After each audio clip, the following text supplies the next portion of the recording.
Et pour parler de ce sommet Union africaine-Union européenne, nous avons avec nous en direct notre envoyé spécial à Luanda en Angola, Tinhinen Makassi. Bonsoir Tinhinen, quels ont été les principaux thèmes abordés lors de cette deuxième et dernière journée du sommet?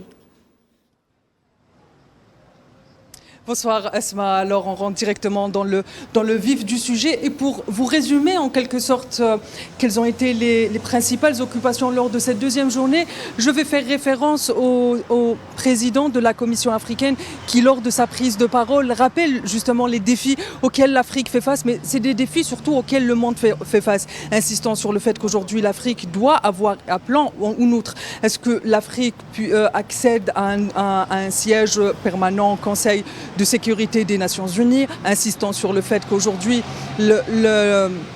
les mécanismes de financement mondiaux doivent être réformés et c'est une réforme profonde à laquelle aujourd'hui l'Afrique appelle. Elle appelle aux réformes de l'ensemble des institutions financières mondiales pour que les partenariats gagnants puissent devenir effectifs sur le terrain. Effectivement, aujourd'hui, lors de cette deuxième et dernière journée de travaux ou de conclave, la question des financements, la question des réformes était au cœur des préoccupations des dirigeants africains. Les dirigeants européens de leur côté ont compris que finalement que ce sommet représentait un tournant dans lequel il est question aujourd'hui de revenir à des relations plus équilibrées, plus saines et surtout donner le là finalement ou donner le point de départ de nouvelles relations internationales ou de redéfinir les relations nord-sud par des partenariats équilibrés, par des partenariats politiques tels que appelés de leur vœu par les dirigeants de l'Afrique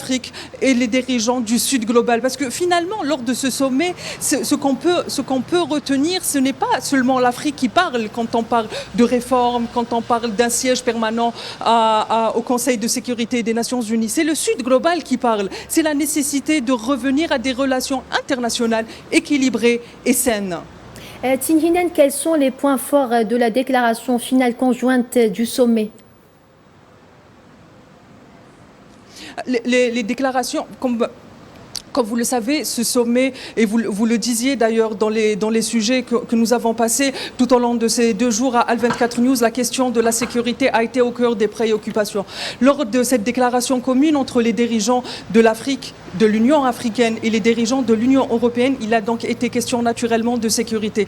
Les dirigeants des deux organisations ont appelé de leur vœu à ce que la paix règne dans le monde, notamment les conflits de haute intensité. D'abord en Europe, le conflit en Ukraine, insistant sur la nécessité qu'aujourd'hui les feux s'éteignent sur l'Ukraine, mais aussi en Afrique, parlant notamment de l'abcès sécuritaire au Sahel, de la situation au Soudan. D'ailleurs, les dirigeants, l'ensemble des dirigeants des deux organisations ont fortement condamné les exactions et les crimes commis par les forces de soutien rapide au Soudan et appelant à une paix, à un cessez-le-feu immédiat au Soudan et à la protection des civils. Ils ont aussi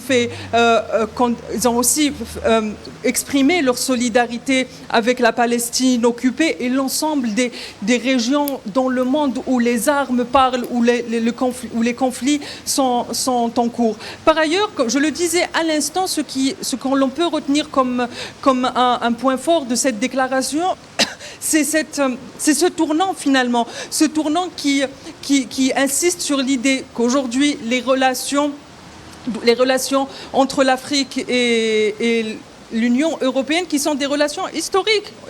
Tout au long de cette journée, tout au long de ces 2 jours et même dans la déclaration, on insiste. Il y a une profondeur historique dans les relations entre les deux côtés. Finalement, les deux organisations sont dépendantes l'une de l'autre. Mais il faut aujourd'hui aller vers des relations équilibrées et politiques. Tinhinen, un des moments forts de cette deuxième journée du sommet était l'intervention de Ahmed Attaf, ministre d'État, ministre des Affaires étrangères de la communauté nationale à l'étranger et des Affaires africaines, qui appelait à renforcer la diplomatie africaine. Alors Asma, vous ne croyez pas si bien dire, ce n'est pas seulement un moment fort finalement, le ministre d'État algérien et chef ministre des Affaires étrangères algérien, a donné le temps de la journée, si ce n'est le temps de la rencontre. Lors de son intervention qui a duré 4 minutes, c'est le temps qui est imparti d'ailleurs à l'ensemble des intervenants, Ahmed Attaf a insisté sur plusieurs points. Ahmed Attaf, fidèle à la diplomatie algérienne, a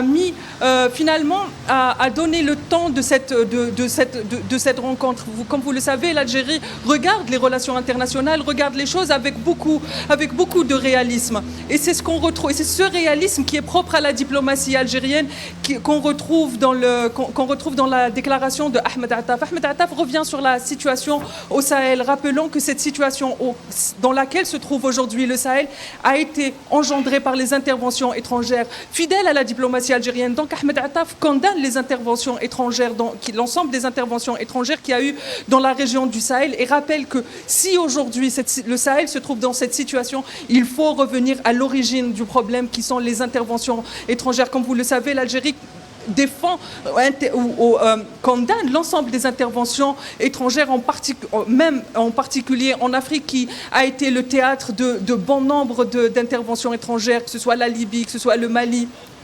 Donc Ahmed Attaf insiste sur ce point. Aujourd'hui, pour parler de la situation au Sahel, il faut revenir sur l'origine du problème qui sont les interventions étrangères. Ahmed Attaf aussi fait un autre constat. Il rappelle que finalement, le monde est resté silencieux face à ce que vivent les populations au Sahel. Là aussi est un constat réel et un constat honnête que fait le ministre d'État algérien et ministre des Affaires étrangères.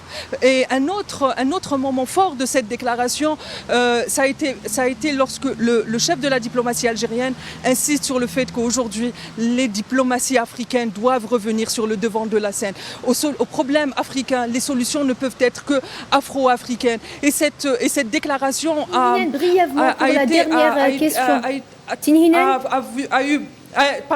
cette déclaration finalement a eu une forte résonance auprès des présents. Il faut que les problèmes africains trouvent des solutions avec les diplomaties afro-africaines. Tin Hinen, aux premières estimations, ce sommet a-t-il été à la hauteur des attentes des Africains? Brièvement, Tin Hinen.